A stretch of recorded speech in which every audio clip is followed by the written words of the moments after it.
Well, hello everyone. Thank you for joining from wherever you are in the world for this next installment of the Response Diversity Network kind of members seminar series. So I'm going to start with some housekeeping. So we're being recorded. So for those of you who don't want to appear on the video, we're gonna put it on Zoom. Sorry, this is Zoom. We're gonna put it on YouTube afterwards.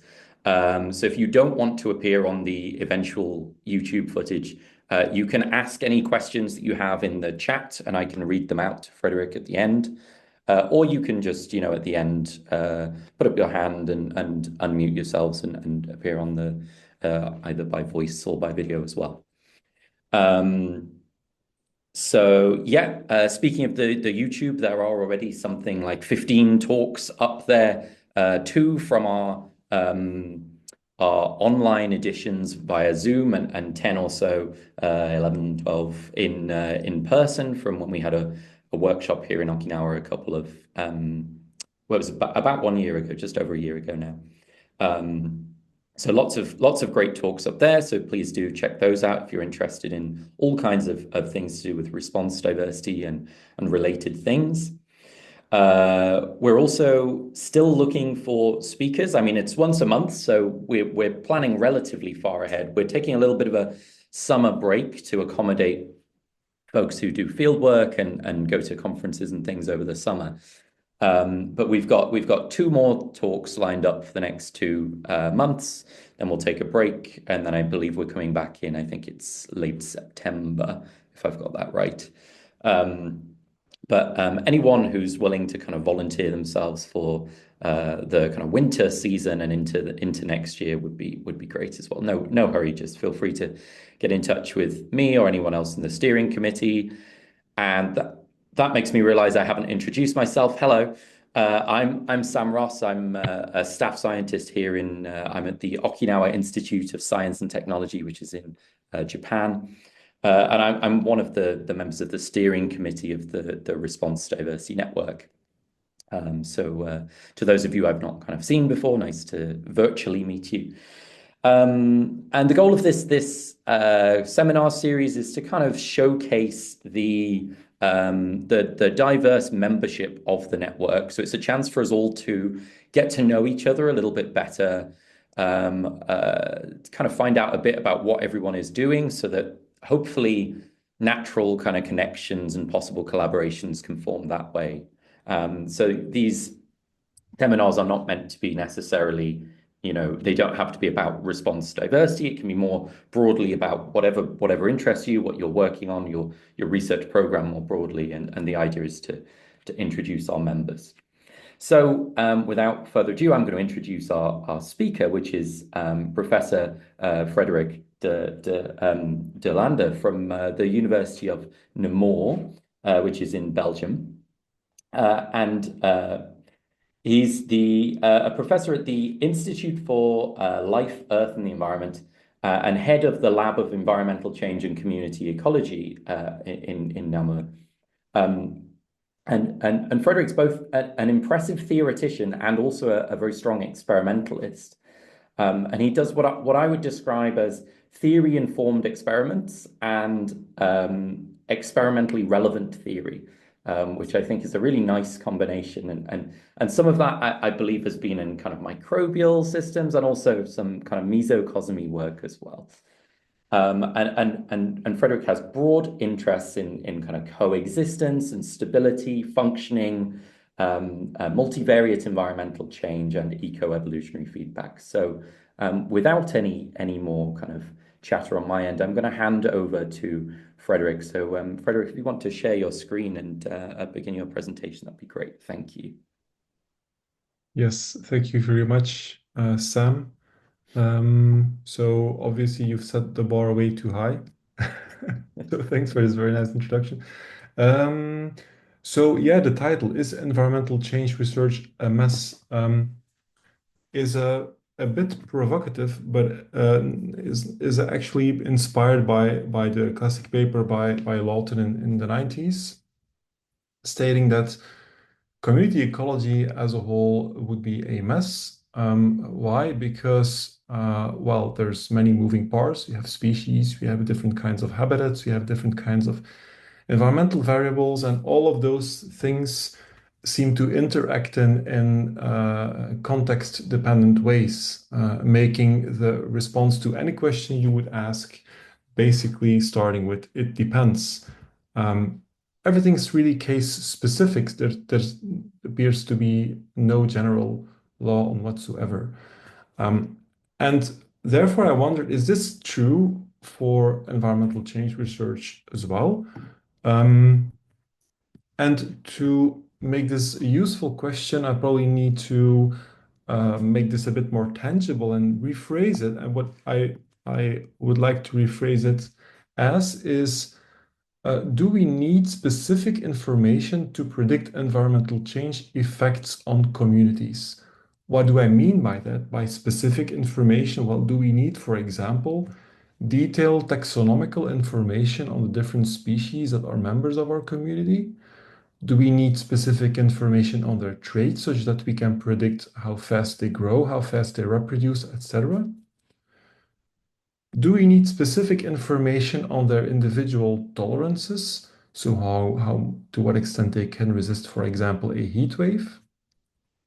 By the way, my son is a big fan of Zelda, which is why I'm using the heart icons here to quantify tolerance. And then finally, do we also need specific information on how these different species interact, not only whether they interact, but also how strong these interactions are? Or can we forget about all the specific information and only use generic information instead? Now, what would be generic information? That would be just a rough idea on the number of species in the community, what their trophic composition is. So, for example, there were two resource species, two prey, and one predator in the cartoon example I just gave. We could also just have like a statistical distribution of tolerances. So we would know how tolerant species would be on average and how variable that tolerance is, but we would not have specific data on each individual species. And likewise, we would have an idea on how strong species interact on average and what the variance on that interaction strength is, but no direct information on the individual interactions in our community. Whether we need specific information or whether generic information suffices, this question I answer using models. And so the methods is going to be roughly similar across all the things I'm going to present in my presentation today. We always use a complex community model, which has many species. Each species has its own set of parameters. And then we use specific information to parameterize that model. So each species has its own growth rate, its own interaction, etc., with the other species. And then we use the complex model to run simulations to test how this community will respond to some kind of environmental change. Could be a real actual change, for example, a heat wave, or it could be some hypothetical environmental change, for example, an increase of the mortality of consumers, for example. And then we compare this effect to what would be predicted by a simple model fed by generic information, as I just explained, so distributions, more rough ideas on the size of the community, etc., that we would then produce using mathematical approaches instead of simulations, which you can do because the model is much more simple. And then if we have the data, we do experiments or we study field data to get some observed effects, which we then can compare to the predicted effects. I've been a bit blurry on what are effects because there's various ways to quantify an effect at the level of a community. And I will make this a bit more precise now. So during my talk, I will focus on four kinds of effect. The first one is species loss and food webs. The second one is the change of an environmental niche width of food webs. The third one is a change of patch occupancy of competitive communities. And finally, extinction cascades following species removal in ecological networks. I will explain these concepts later on in my presentation. But let's start with the first one. The most intuitive one is species loss in food webs. So here the effect is species loss. People, including ourselves, use often the idea or the concept of resistance to quantify species loss in a set of species. What we have here is an environmental driver axis. We have our pet community, and we study with our model how the number of species changes as we gradually increase the level of the environmental driver, which, by the way, in these models typically would reduce the survival of consumers and reduce the growth rate of producers, roughly speaking. Until we get some level where we see the first extinction happening, and then resistance is just like the maximum level of environmental change that does not cause species loss. And this is used somehow to quantify the resistance of the food web to species loss when challenged by this specific driver. When analyzing a food web model, again, using generic information, we find that, well, first piece of generic information is the mean of the tolerances of the prey and of the predators. This is work which has not yet been published, by the way, so we're very close to submitting. What I'm showing here is the harmonic mean of the tolerances of the prey on the x-axis, on the y-axis, the same but for the predators, and then the different colors give you the food web resistance against species loss, which logically is highest when the harmonic means of predators and prey are highest, right? Well, what's important here is that our analyses show that the arithmetic mean, so the kind of mean we get taught in high school, is actually not a very good predictor for species loss. It's more the harmonic mean, which is a good predictor. I can explain how to calculate this afterwards if you want. A second important observation here is that actually it's mostly the tolerance of the predators which is important and not so much the tolerance of the prey, because all of these different contour lines run mostly horizontally. So predator tolerance is what drives food web resistance, not so much prey tolerance, which actually implies that predators seem to be the weakest link of the food web. And this is confirmed by some more results of the same paper. So here we are looking at the number of remaining species on the y-axis, and how this changes as you gradually increase the level of environmental change on the x-axis. The clustered thick lines are simulations based on specific information. So we have this food web model, we parameterize it with a specific bunch of parameters, and we challenge it to increasing amounts of environmental change, and we observe how the number of species drops. The little box plots on top of these bold lines are the levels at which you start seeing the first extinctions. And so these simulations tell us that indeed it's the predators that get lost before the prey get lost. And then finally, the vertical shaded lines are predictions based on just generic information using mathematics. Generic information being the harmonic means of the tolerances of the prey and the predators. Also a bunch of other stuff that I'm not going into because I only have so much time. But the point here is that the generic info leads to the same conclusion. The prey are less sensitive than the predators, all else equal. And actually, a final thing here, CV equals 5% means that the tolerances do not vary a lot among species, right? So it's a coefficient of variation of tolerances among species.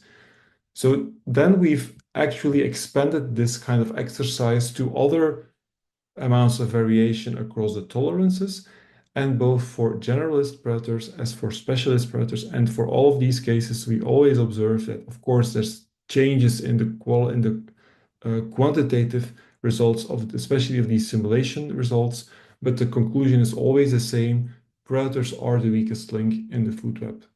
And then we even have some field data which seems to point in the same direction. So these are the number of prey and the number of predators in different countries of macroinvertebrates sampled at sites that are, well, let's say, reference sized, so least impacted sites, up until sites that are highly impacted, meaning they're surrounded by agricultural activity, urbanization, etc.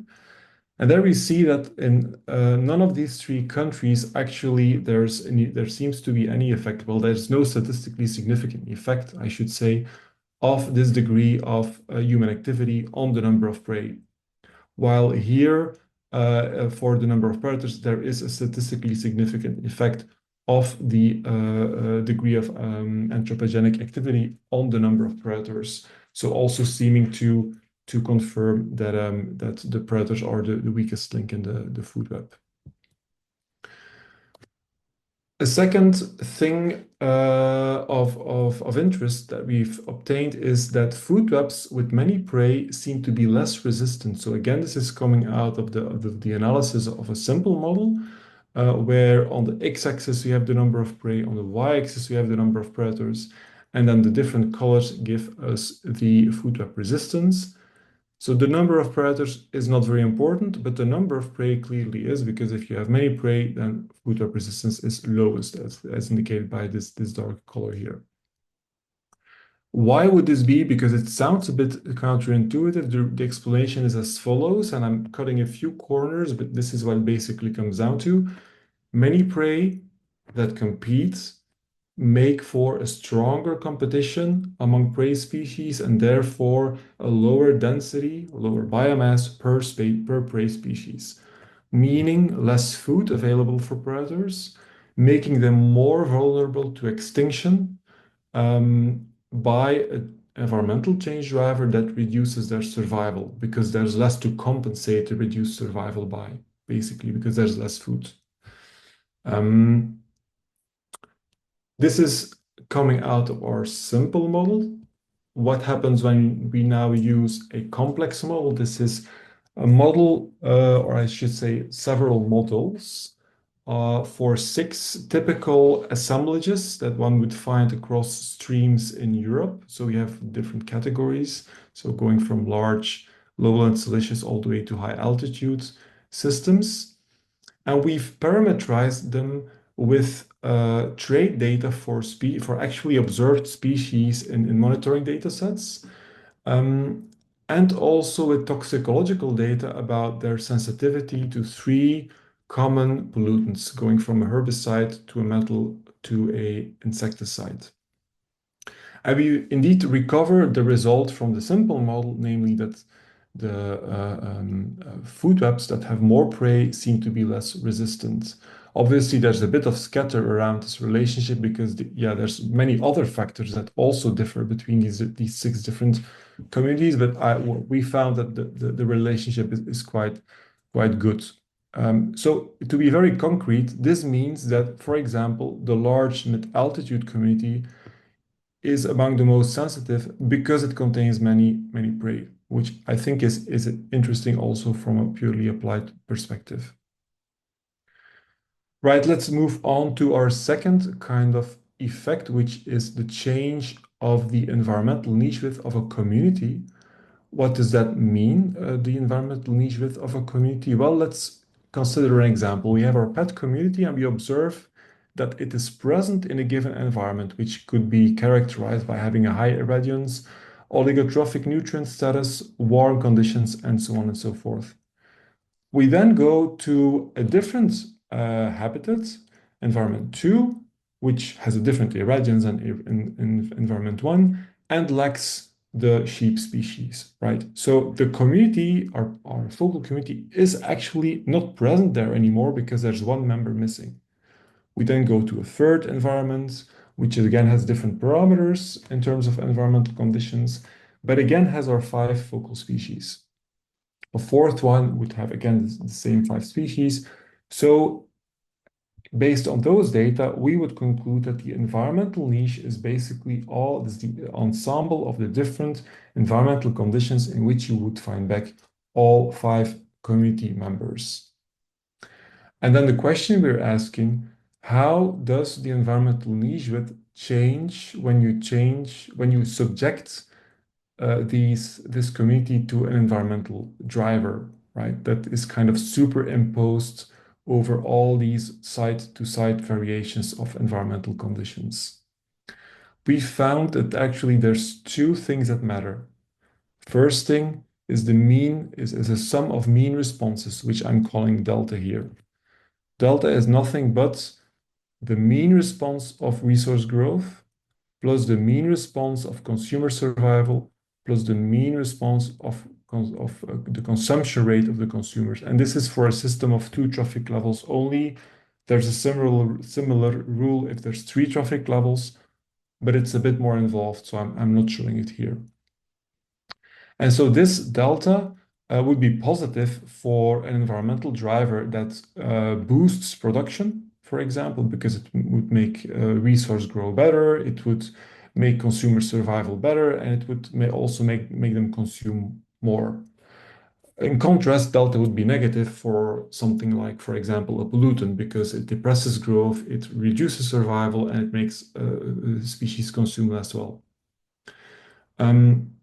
This delta correlates positively to the change of the niche width, but only if interaction strength is weak, which is shown here in gray, right? So this is delta, the sum of mean responses, and this is the change of the niche width.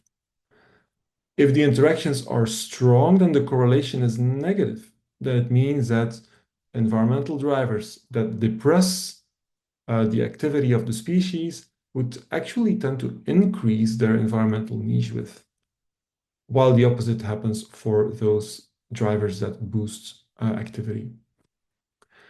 And so this is again purely based on an equation distilled from a very simple model. If we now go to a complex model and we feed it with specific information on the tolerance of specific species and specific architectures of how they interact, by the way, this is for a system still quite small with 3 resources only, and this is one with 6 resources. And of course, there's also consumers, but this is just, I think, 1/3 of the number of resources. And the trend is the same as what is suggested by the simple model, namely that there's a positive correlation between delta and the change of the niche width of the community. If the interactions are weak, if the interactions are strong, then the other conclusion must be drawn. We again have some field data that seem to show that the environmental niche width is changed by regional application of an environmental change driver. On X here, the niche width in a reference landscape, on Y, the niche width in the perturbed landscape. For nutrients, all the different points, and every point actually is a community, right? And then the different symbols are different observation periods. All these points are hovering around the diagonal, meaning that for nutrients, the environmental niche width is the same between the reference and the perturbed landscapes. So here I should probably also say that the environmental niche width was calculated per environmental parameter, right? So it's the range of, for example, nutrients across which you find back the specific community, which turns out to be the same in the reference as in the perturbed landscapes. For the other parameters, however, so things like turbidity, organic carbon, calcium, etc., it seems like, well, statistically, it is the case that the environmental niche width in perturbed landscapes is lower, so as below the diagonal, than the environmental niche width in the reference landscapes. And this again is for macroinvertebrates, but now across streams in the USA. A third kind of effect I'm looking at now in the third part of my talk is a change of community level patch occupancy. We all know patch occupancy for populations. In the paper that I hope to submit this week, we are showing that there's something very similar for a community. What would it be like? Well, we have, let's say, a simple landscape. There's 3 habitat patches that differ in their quality, and that are, of course, connected with a given connection strength. And we would focus on a given community, this time of competitors, because so this is why I've changed a little bit the symbol, so we all have grazers here. And we would find back all our pet species in the black patch, also in the blue patch, but not anymore in the yellow patch, so it seems. So therefore, the patch occupancy of this 4 species community would be 2/3 or 67%. The question we're asking here is, how does patch occupancy change as you fragment the landscape? And fragmentation here is happening in 2 ways. We are removing patches, but we're also weakening or changing in general the connection between patches, for example, mimicking the construction of a road between the blue and the yellow patch. So the question is, well, how does this change patch occupancy? In this example, we don't find back our focal community because there's 1 species missing in the yellow patch, nor do we find it in the blue patch. So patch occupancy here drops down to 0. What we find in our paper is that well, basically we identified a probabilistic equation that is able to predict patch occupancy based on very generic pieces of information. So we do this by realizing that patch occupancy actually is a probability. It's a probability that all species would survive, so have a biomass here that's bigger than 0, in some randomly picked patch L, hence the superscript L. This probability turns out to be a sum of 2 things, of two let's say, conditional probabilities, actually. The first part is patch occupancy conditional on some species perishing if you would cut all connections between the patches, so without dispersal. The second part is patch occupancy, so again, the same probability, but conditional on all species persisting without dispersal.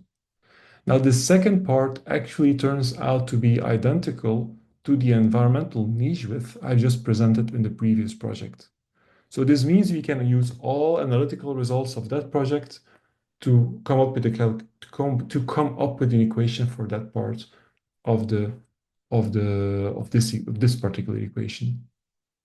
And then the part in gray is, I will spare you the details, but this is totally dependent on the number of patches in the landscape, the mean dispersal rate among patches, and the mean interaction strength between or among species.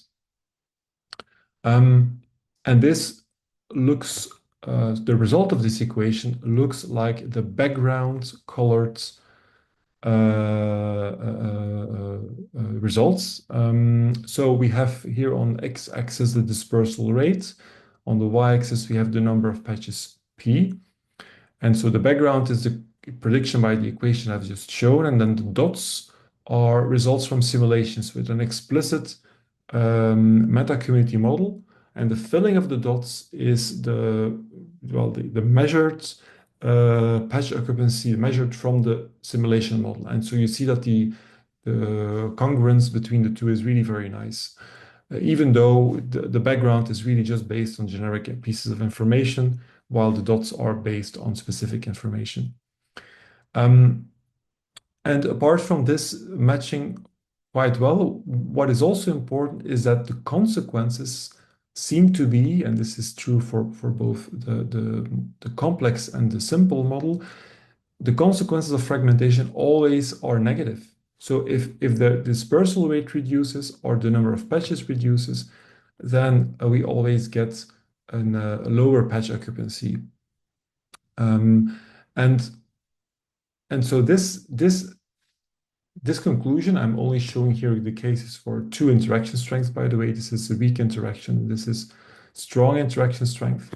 Um, these conclusions extend to other scenarios as well. For example, very complicated spatial organization of the patches. All of these things does not seem to really change a lot to the results we're obtaining.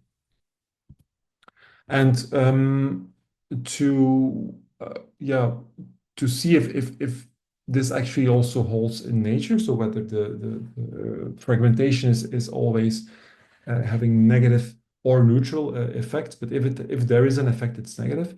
We've used some data from a quite unique system. So these are rock pools in Finland. There's on so-called Scary Islands.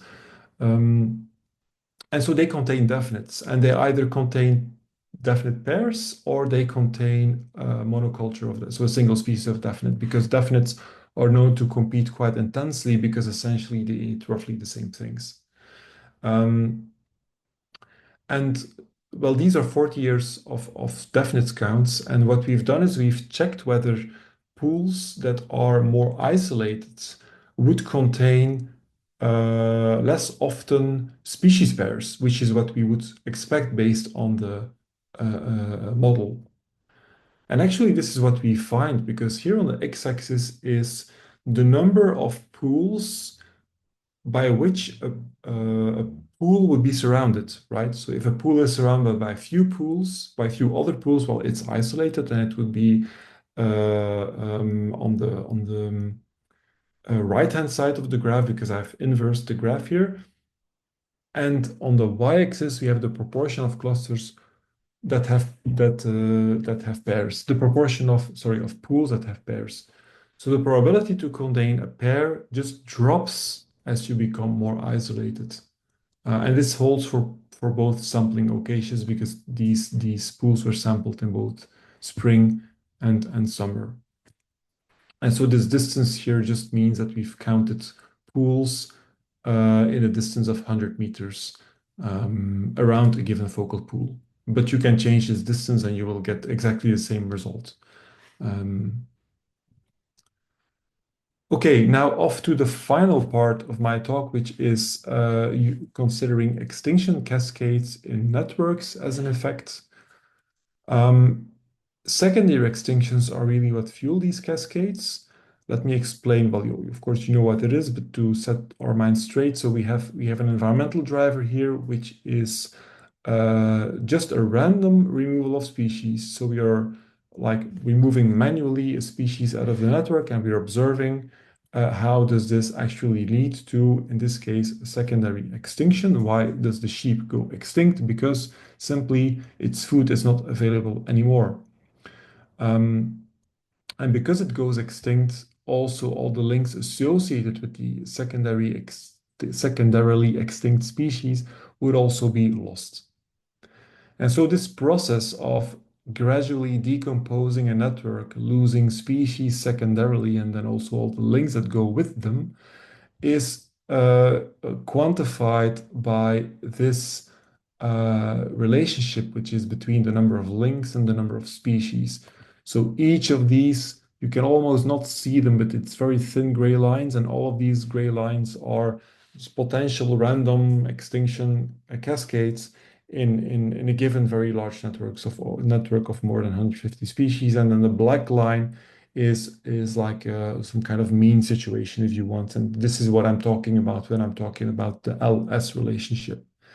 And so what we found in our paper is that the slope of this relationship can be used to quantify, or to really calculate exactly the robustness against extinction cascades.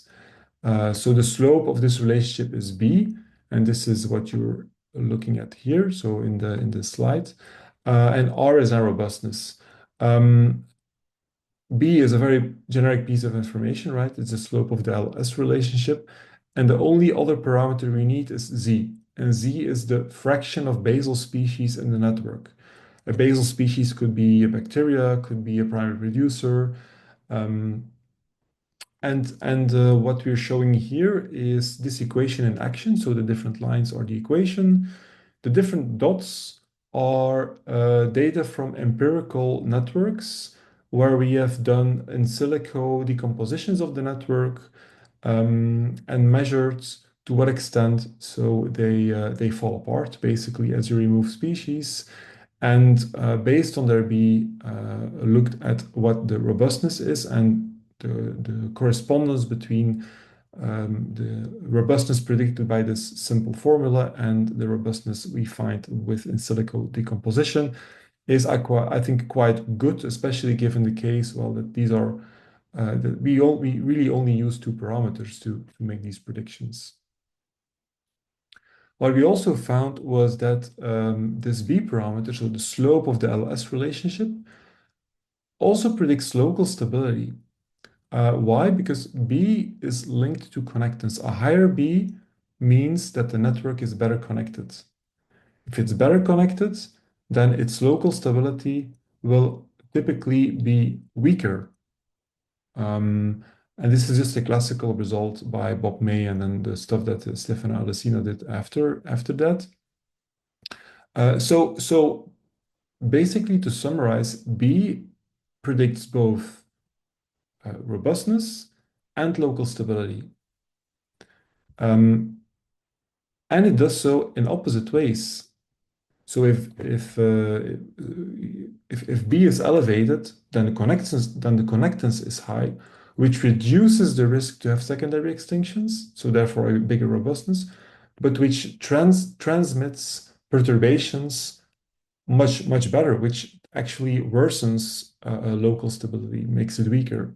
So that's why there's this trade-off relationship where it's very hard to be both robust and stable. And then the blue lines are for mutualistic networks, and the red lines are for food webs. And again, we have this color gradient because also Z is an important parameter here. So again, this is based on an equation which I'm not showing here, but this is just the figure that comes with it. So to wrap up, I think there's a number of crucial pieces of generic information that we can use to predict environmental change effects. The first thing is that if we're interested in understanding species loss, then the predators really are the weakest link in a food web. So therefore, predator tolerance is an important parameter. But also species richness is going to be important because counterintuitively, food webs with more prey species tend to be less resistant to species loss.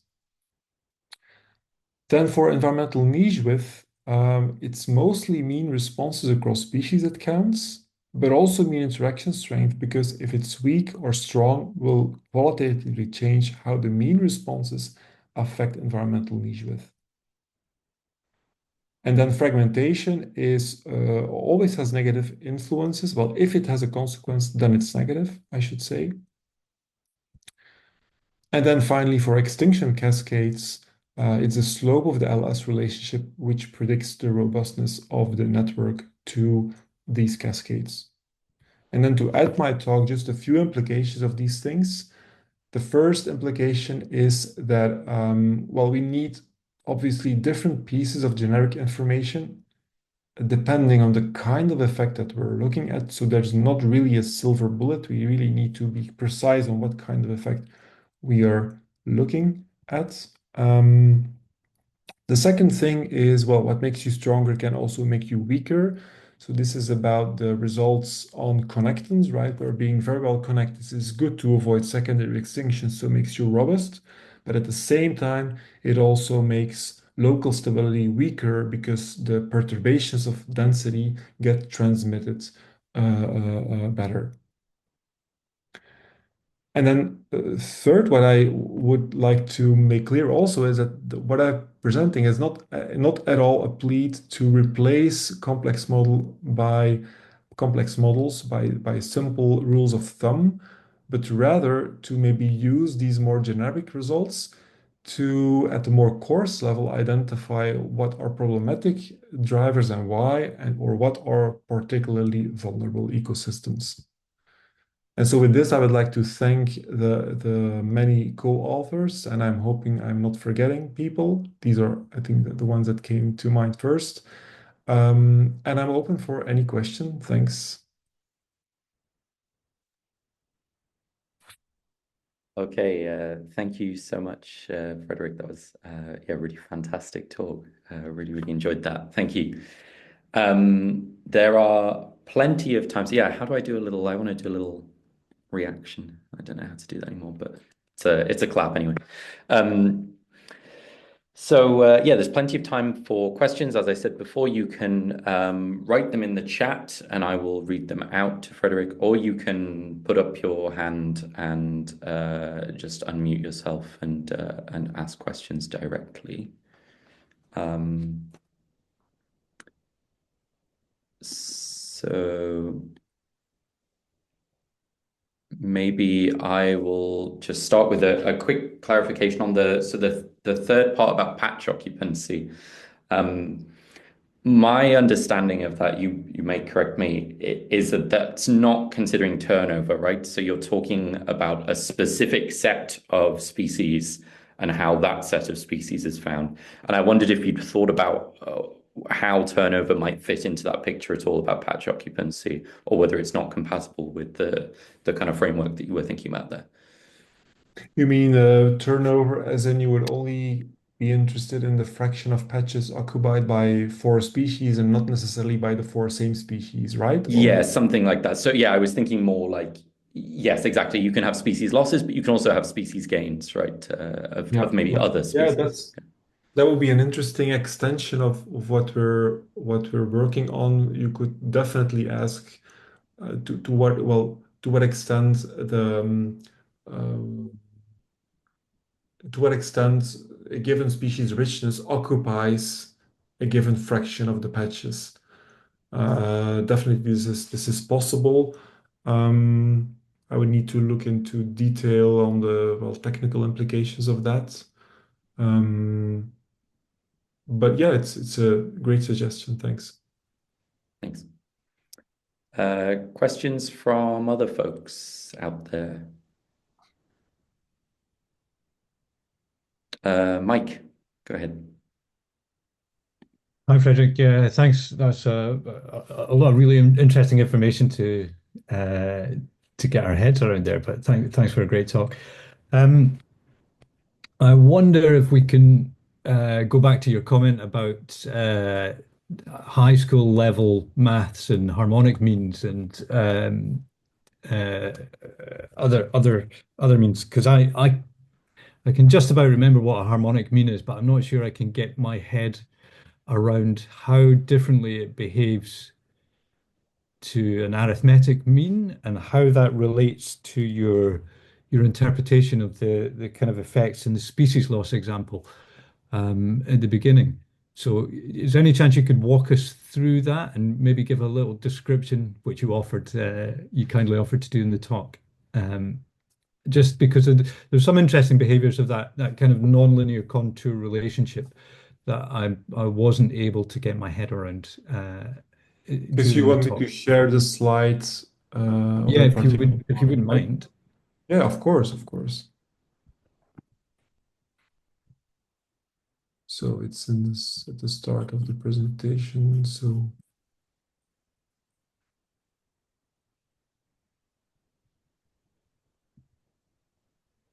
yes, it's this one, right? Here we go. Yeah. Yeah, exactly. So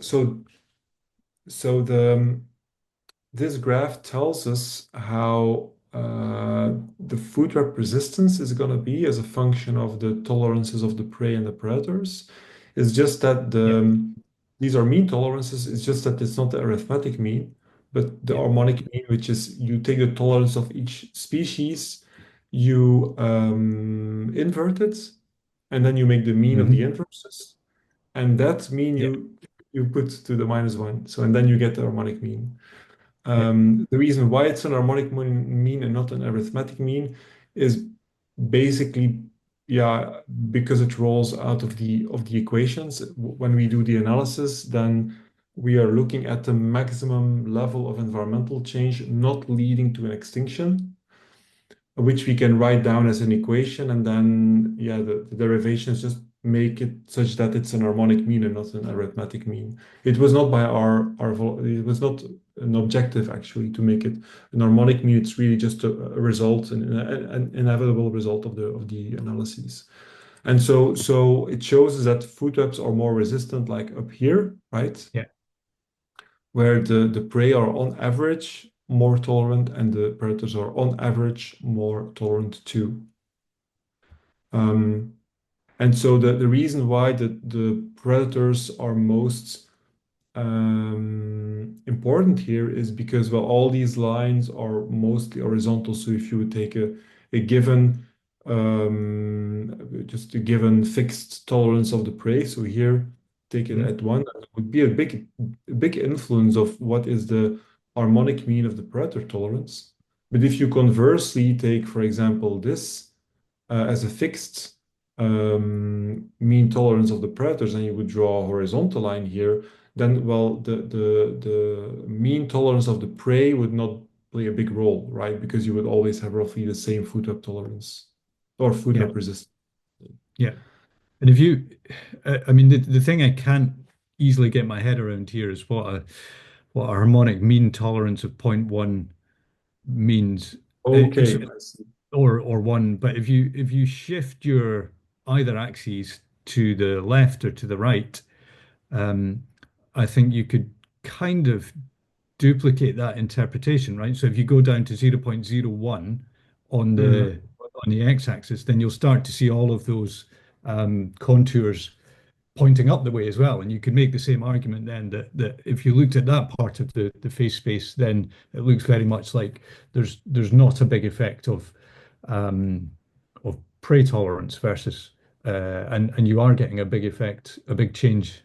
No, maybe I've got that the wrong way around, but hopefully you get the idea that you as you change the Yeah, face, the parameter space, then you could recover the same relationship on the opposite axis. And is it so? What are these? It's just trying to get my head around how we interpret these tolerance values. Or yeah, in this yeah. context. So I should say that this plot was made with admittedly arbitrary values, but the conclusion that the prey or that the predators are more sensitive than the prey also results from a purely analytical standpoint. So you can actually prove that the tolerance of the resistance of the predators um, is always going to be smaller than the resistance of the prey. So like because the resistance of the prey is the resistance of the tolerance plus some bit which is always positive. Mhm. So this Okay. conclusion, I'm quite confident that it should hold. What would happen if you would expand the limits of the graph? Um, I'm not sure. I could ask my co-authors to see what this results in, but I don't think it will just be a mirror image. Cool. You said this was is it under review at the moment or coming out soon? No, we're about to submit. It's quite close to submission. We're just polishing the final bits. Yeah. Great. Oh well, good luck with it. Looks really interesting. Thank you. Thanks. Thanks. Thanks. Thanks, Frederick. Any more questions from the audience? Etsuko? Yes, just a second. How can I lower my hand? Okay. Thank you very much for very interesting talk. And then I might have misunderstood some parts, but I have a question about the first your counterintuitive results about species richness. Prey species richness leads to Yeah. more higher vulnerability of the predator. Mhm, mhm. So I wonder if you see such phenomena in like fisheries, maybe like fisheries, like top predators are humans, I guess, nowadays. And then maybe if you look at how like yield collapse or how the yield is declining, and would you expect that the fish community would have fewer prey, no, higher prey species in the system?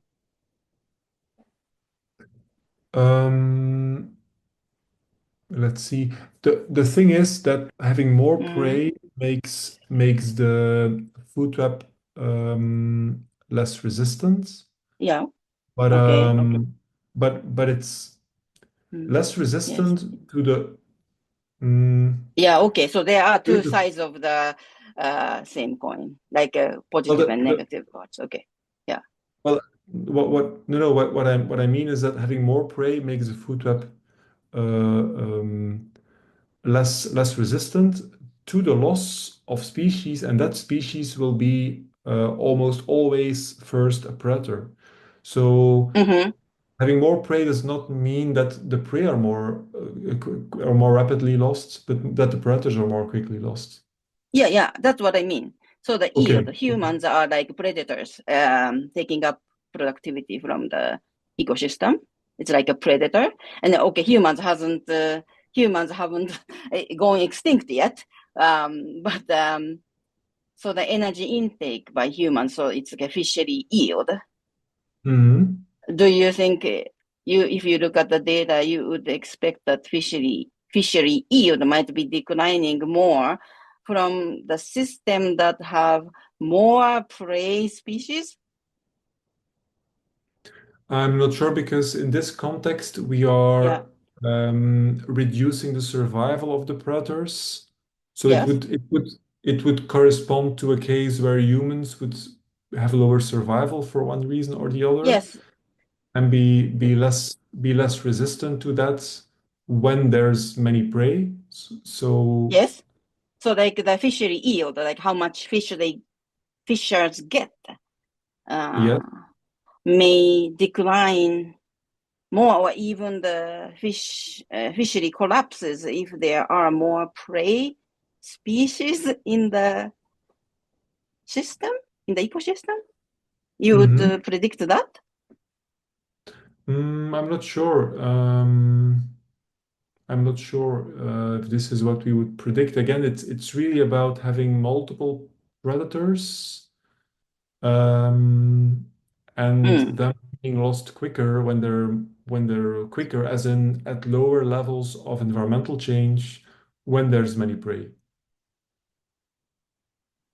Okay, so there is this environmental change component also. Yeah, Okay, yeah, so yeah. maybe it's very difficult to tease apart what the effects might be. I just wonder, like, those collapse of fisheries might be related to the number of Well, what you would, prey. if you would discuss like collapse of fisheries, one expectation that you could make is that in ecosystems where there's many prey fish and there's a hunting on predator fish, then those ecosystems with many prey fish would tend to be more losing predator fish more quickly, right? This Right. is what they're the Yeah. hunting or the fisheries would the fishing would be the environmental change factor. Okay, you think so? Yeah, Okay, I was thinking like humans can be a top predator, and how much energy we are yeah, taking but might then be. yeah, it Yeah, of course they can in principle, but yeah, I think yeah. within this Okay, yeah. it Okay, might not be totally comparable. right. Okay, I see that humans may get the energies from other places also, so it's not Mhm. really full feedback within the system. Okay, and then will you post your to be submitted paper on bioarchive this Yeah, yeah. week? So Yeah. that's the ambition to also put these things. By the way, the stuff on patch occupancy, we also plan to put out as a preprint. Yep. Yeah. Okay, I hope you can do these this week. Thank you. Yeah. This week is gonna be challenging, but yeah, Pressure. I'll do my best Okay. because I mean it's high time that all of this is now put Yeah. out. Okay, I'm looking forward to reading them. Thank you very much. Thank you. Thanks, Frederick. More questions from the audience or from the chat?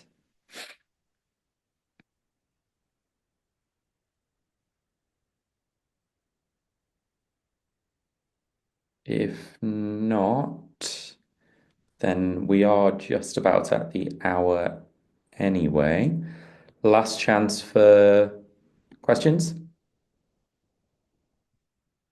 No? Okay. Well, please join me again in thanking Frederik. That was a really fantastic talk. I really enjoyed that, and we'll a good diversity of different things on Showcase there. So thanks, Frederik, for volunteering to give this talk. And yeah, I hope you've also enjoyed everyone here learning more about the members of the Response Diversity Networks.